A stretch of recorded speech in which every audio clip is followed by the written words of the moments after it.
Hi, I'm talking to you today about pace bottle feeding. And there are a few different reasons why you might want to pace your feeds, but really what I'm going to focus on in this video is just the practicalities of how you pace a bottle feed. So what we're trying to do is we're trying to imitate a breastfeed as much as possible, because breastfeeding is the biological norm. Therefore, anything that imitates what is the biological norm is going to be better for your baby. Okay, so the first thing that we want to do is, it's very easy with a bottle just to kind of shove it into a baby's mouth, and they'll start sucking on it because the milk starts to flow as soon as the bottle goes into their mouth. So what we're going to do is something a little bit different. We're going to bring the bottle to the baby's mouth and we're going to just tickle that top lip. And what will happen is he is going to bring his head back, open his mouth nice and wide, and then you can very slowly let him draw the bottle into his mouth. Now, if you can see here, his mouth is really just sitting around the teat. And in an ideal world, what would happen is his mouth would actually be right around the base of the teat. Obviously, because he's a doll with a very rigid mouth, I can't imitate that here with a doll.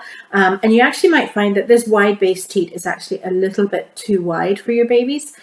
Some babies actually prefer a narrower base, and they can get their mouth around it. Because if you think about it, what happens when a baby latches on, he opens his mouth nice and wide onto the breast and he latches on, but there's an awful lot of compression that happens, and that's part of the feeding motion.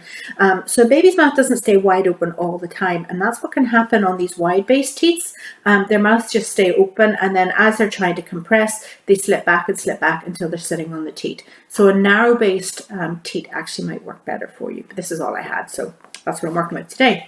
So you tickle that top lip and let the baby draw the bottle into his mouth. You're going to keep baby up, fairly upright. If you can let his little head just tip back a little, that helps with feeding. So you don't want his little head sort of scrunched down on his chest like that. You want his head to extend back. Obviously, I would never encourage you to move your baby's head like that with such force, but it's just to show you the positioning. And what you're going to do is you're going to keep that bottle fairly horizontal, and you want the milk to fill the teat. And you're going to watch your baby, and what you're going to see is that your baby takes some long sucks and swallows and sucks and swallows, and at the start of the feed these might be sort of like 20 sucks and swallows, 30 sucks and swallows, and then he's going to take a little break. And when he takes a break, you tip the bottle down a little. You don't need to take it out of his mouth or anything like that. You can just tip it down a little and wait for him to start sucking again. And then when he starts sucking, then you just bring that back up to that horizontal position and let him suck. And that imitates what's happening at the breast, because if you are breastfeeding and a baby takes a pause, they pause just to kind of catch their breath, and there's no milk flowing into their mouth at that stage. And it's when they start sucking again that the milk starts to flow. With a bottle, if you're holding a baby like this and the bottle's upright, they have no choice but to suck, suck, suck, suck constantly. And then they never get a break, they never get a chance to pace. And they can actually end up taking a lot more milk in than they want, because they have no choice but to continue sucking and swallowing.